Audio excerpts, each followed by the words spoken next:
Merci d'être avec nous sur Al24 News au sommaire de l'actualité de ce vendredi 17 mai.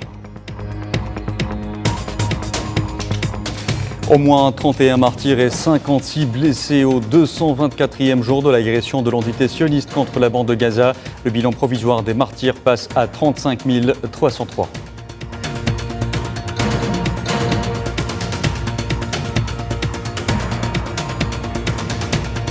Face à l'agression continue contre la bande de Gaza, plusieurs candidats aux élections européennes appellent à la suspension de toute relation politique ou économique avec l'entité sioniste.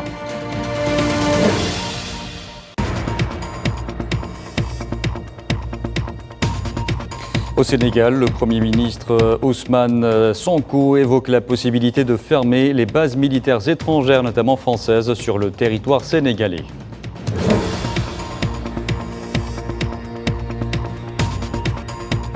Et puis nous parlerons cinéma. La Palestine présente au 77e Festival de Cannes via notamment le pavillon algérien.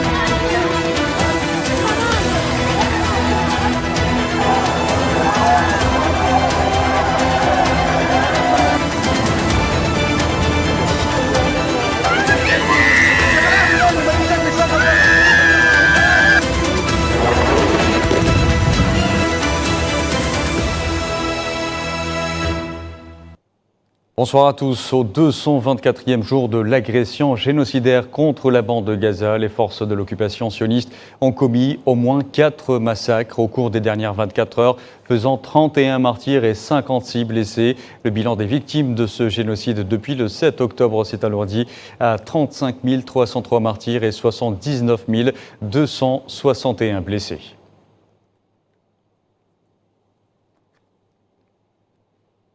Et c'est toute la bande de Gaza qui est bombardée en ce 224e jour d'agression avec des frappes intenses au sud notamment de Khan Younes où les corps de 9 martyrs ont été transportés ce matin à l'hôpital européen de Gaza près de Khan Younes alors qu'au moins 2 citoyens ont été tués lors d'un raid lancé par des avions de l'occupation sur un rassemblement de citoyens.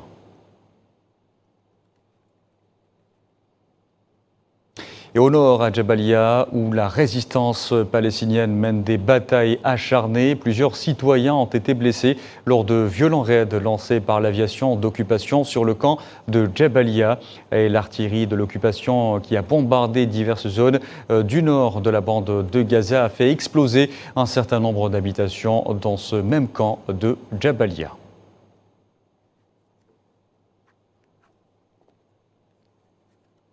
Et au centre, cette fois, de l'enclave palestinienne, 4 citoyens sont tombés en martyrs et d'autres ont été blessés ce vendredi lors d'un raid lancé par l'aviation de l'occupation israélienne sur l'école Al-Jaouni qui abrite des personnes déplacées dans le camp de Nusayrat.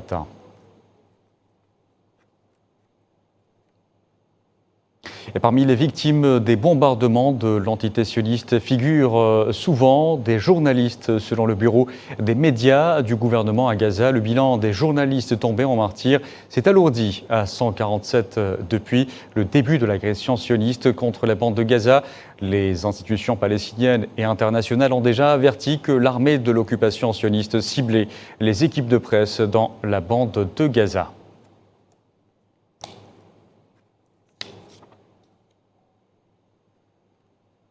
Et l'ONU a annoncé le déplacement forcé au cours des 10 derniers jours de plus de 700 000 Palestiniens dans la bande de Gaza. Ainsi, plus de 600 000 Palestiniens ont été déplacés du sud de Gaza, notamment de Rafah, et plus de 100 000 autres du nord de l'enclave palestinienne, y compris des enfants, des personnes âgées et des personnes handicapées suite aux attaques des forces sionistes et aux ordres d'évacuation.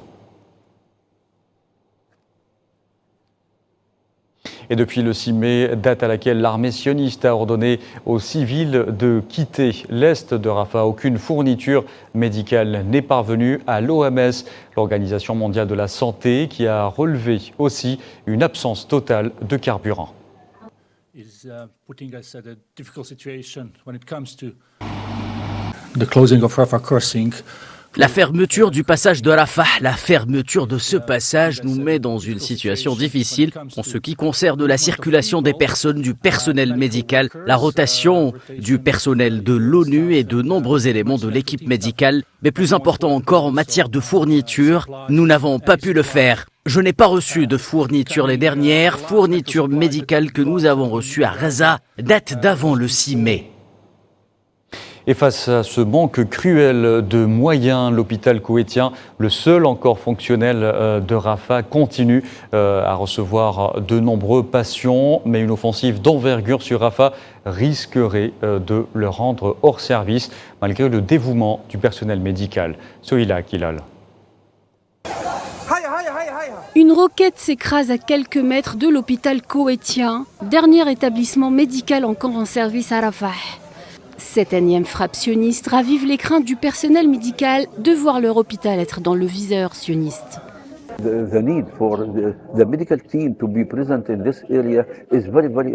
Il est nécessaire qu'il y ait un hôpital dans cette zone. Nous sommes ici depuis le début de la guerre. J'espère qu'ils ne nous cibleront pas, qu'ils ne nous menaceront pas. J'espère que toute l'équipe médicale continuera à offrir ses services aux blessés, aux patients gravement malades et aux personnes atteintes de maladies chroniques. Depuis le début de cette guerre génocidaire, les hôpitaux de Gaza sont une cible de choix pour l'armée sioniste. Cette dernière y a perpétré de sanglants massacres et a mis la majorité des hôpitaux de l'enclave hors service. Il y a 3 semaines, c'est l'hôpital Nadjar de Rafah qui a été obligé de fermer ses portes sous la menace sioniste, ce qui complique davantage la situation déjà critique de l'hôpital koweïtien. Les hôpitaux ont été pris pour cible. Ils ont été attaqués et la plupart d'entre eux ont été mis hors service. J'espère que l'OMS, le CICR, interviendront pour que les hôpitaux ne soient plus la cible d'attaque, car sinon, les civils risquent de mourir faute de soins. Le flux massif de victimes combiné au manque de médicaments et de matériel médical donne du fil à retordre au personnel hospitalier qui, malgré ces conditions extrêmes, résiste et fait du mieux qu'il peut. Cette situation menace fortement l'hôpital koweïtien qui risque d'être mis à terre sous le poids de la charge. La situation est mauvaise, les conditions sont très difficiles. L'hôpital koweïtien est un petit établissement. Nous y travaillons toujours, malgré la pénurie de médicaments et de matériel médical. Nous espérons que ces conditions ne dureront pas, car un moment viendra où nous ne pourrons fournir aucun soin. L'acharnement contre les établissements hospitaliers de la bande de Gaza témoigne d'une réelle volonté sioniste de laisser la population dépérir et mourir. Si ce procédé avait été utilisé ailleurs, le monde aurait crié à non-assistance à personne en danger. Mais dès qu'il s'agit de Gaza, le 2 poids 2 mesures prend tout son sens. Et pendant ce temps, à Al-Quds occupé, environ 30 000 fidèles ont pu accomplir la prière du vendredi dans les enceintes de la mosquée Al-Aqsa. Et comme chaque vendredi, les forces de l'occupation sioniste ont multiplié les points de contrôle en érigeant des barrages dans le but de restreindre l'accès à la mosquée sainte.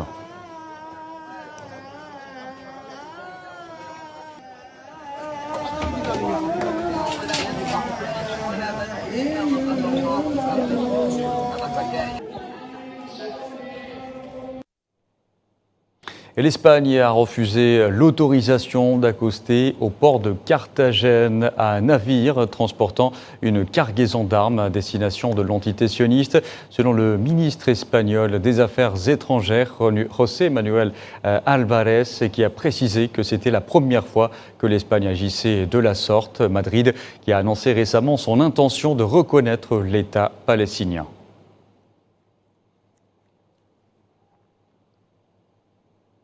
Et dans cette même optique et face à l'agression continue contre la bande de Gaza, plusieurs candidats aux élections européennes appellent à la suspension de toute relation politique ou économique avec l'entité sioniste. C'est le sujet de Neila Aït Hamouda.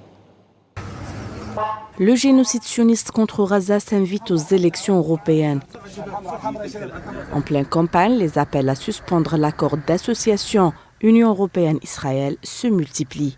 Certains candidats et partis politiques concentrent leur programme sur la question palestinienne en particulier, dénonçant les actes génocidaires commis par l'entité sioniste à Gaza. Si je vais au Parlement européen, qui est celui de l'accord UE-Israël, qui fait de l'Union européenne le premier partenaire commercial d'Israël, cet accord est conditionné au respect des droits humains que Israël ne respecte pas depuis des décennies, mais plus particulièrement avec le génocide qui est en cours à Gaza. La Palestine est donc dans la course au Parlement européen. Plusieurs listes se sont présentées aux élections, à l'exemple du parti Free Palestine, qui appelle les membres du Conseil de l'Union européenne à prendre des sanctions contre l'entité sioniste, telles que l'interdiction de vente d'armes et l'interdiction pour tout citoyen européen de s'engager dans l'armée sioniste, ou encore son exclusion de toute compétition, comme les JO de 2024. De plus, une pétition de l'association France-Palestine Solidarité circule. Elle appelle la France et l'Union européenne à mettre un terme au massacre de masse à l'encontre de la population de Gaza, plaidant pour l'imposition d'un embargo diplomatique et économique contre l'entité sioniste, tout en sachant que la France est le premier partenaire commercial de l'entité sioniste. L'association revendique que l'UE ne doit pas tolérer les violations des droits humains et les politiques d'apartheid et de colonisation illégale des territoires palestiniens en Cisjordanie occupée.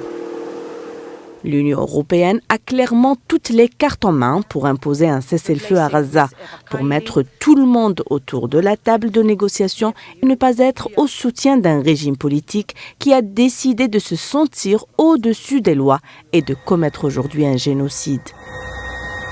Ces positions illustrent un débat intense sur la politique étrangère de l'Union européenne, influençant potentiellement les résultats des élections qui auront lieu dans quelques jours.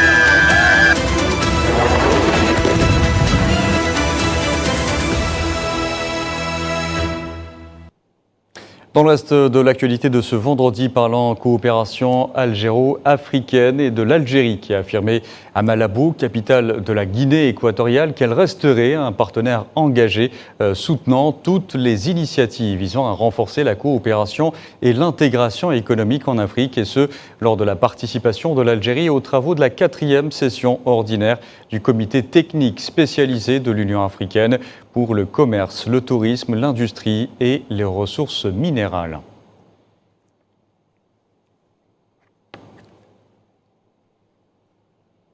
Diplomatie parlementaire, le président de l'Assemblée populaire nationale algérienne, Brahim Bourali, a appelé depuis Genève en Suisse à ouvrir la voie aux représentants des peuples afin de contribuer de manière active et sérieuse à la prise de décisions mondiales et de les impliquer régulièrement dans les différentes activités et initiatives des Nations Unies, proposant la création d'une commission parlementaire consultative auprès de l'Organisation des Nations Unies regroupant des représentants des parlements des États membres. Proposition faite lors des travaux du comité préparatoire de la 6e conférence mondiale des présidents des parlements en 2025. Et lors de ce même événement, le président de l'Assemblée populaire nationale algérienne, Brahim Bourali, a plaidé pour une actualisation de l'arsenal juridique pour mieux soutenir les pays sous occupation. Nos parlements procèdent à la mise à jour de leurs arsenaux juridiques pour pouvoir faire face aux défis mondiaux qui n'épargnent aucun pays, qu'il soit développé ou en voie de le devenir, conformément aux efforts visant à atteindre les objectifs du développement durable à l'horizon 2030. Mais la question qui se pose, comment les pays qui souffrent de la colonisation, d'oppression, de l'humiliation et de l'occupation, comment peuvent-ils atteindre ne serait-ce qu'un objectif et comment pouvons-nous apprécier le niveau de réalisation de certains objectifs à l'image de l'objectif numéro 16 qui est la paix alors qu'il reste inaccessible pour beaucoup de pays opprimés dans le monde et à leur tête la Palestine et le Sahara occidental. Dans l'actualité aussi, l'ambassade d'Algérie en France a abrité une réunion regroupant l'ensemble des consuls généraux et consuls algériens accrédités dans les pays européens et d'Amérique du Nord, sous la présidence de Lounès Magraman, secrétaire général du ministère algérien des Affaires étrangères, en présence de l'ambassadeur Saïd Moussi.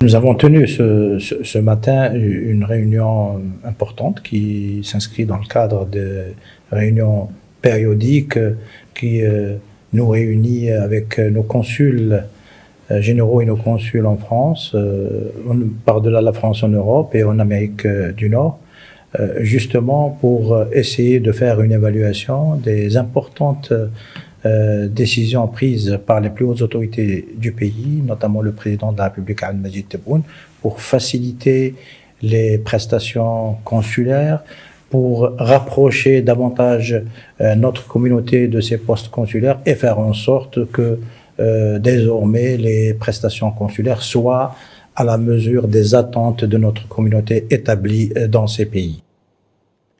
Par ailleurs, Lounès Magraman est revenu sur les préparatifs en cours en prévision des échéances électorales, et ce, au niveau des services consulaires algériens.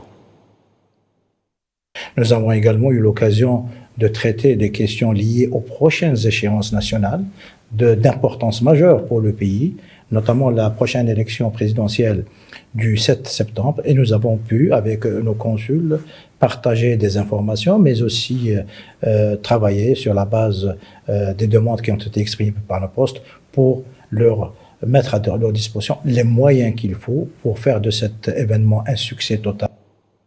Et je vous en parlais en titre. Au Sénégal, le Premier ministre Ousmane Sonko a évoqué la possibilité de fermer les bases militaires étrangères, notamment françaises, sur le territoire sénégalais. C'était lors d'une conférence de presse conjointe avec le leader du parti français LFI, Jean-Luc Mélenchon, à Dakar. Kherdim Batache. Un véritable pavé dans la mare, c'est en effet le sentiment général qui se dégage de la déclaration du Premier ministre sénégalais Ousmane Sonko lors d'une conférence de presse conjointe animée en compagnie du leader du parti La France Insoumise, Jean-Luc Mélenchon, à l'université de Dakar. Le numéro 2 de l'exécutif sénégalais souligne l'éventualité de fermer des bases militaires françaises au Sénégal. Je réitère ici la volonté du Sénégal de disposer de lui-même, laquelle volonté est incompatible avec la présence durable de bases militaires étrangères au Sénégal. On peut avoir des accords de défense sans que cela ne justifie que le tiers de la région de Dakar soit occupé aujourd'hui par des garnisons étrangères.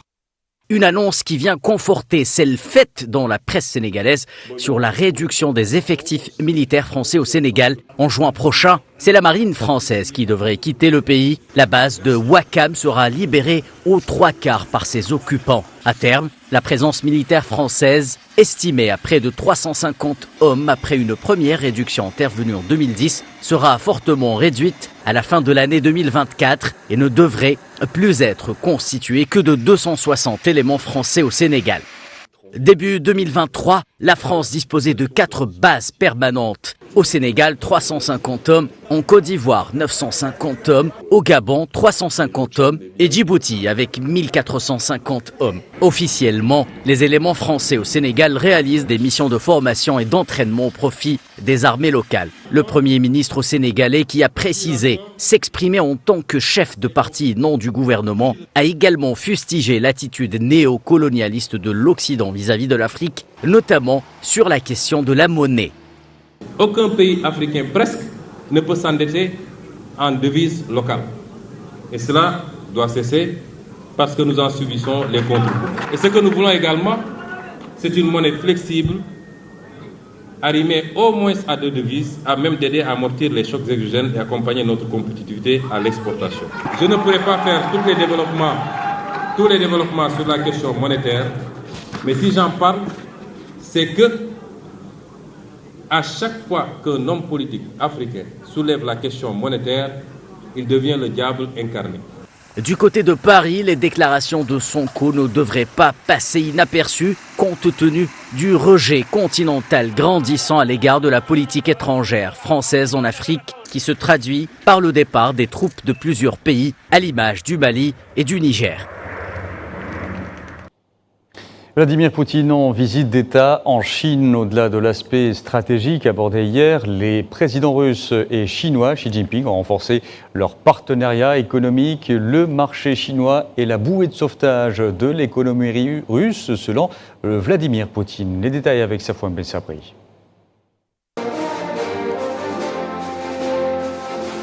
Le président russe achève sa visite d'État en Chine.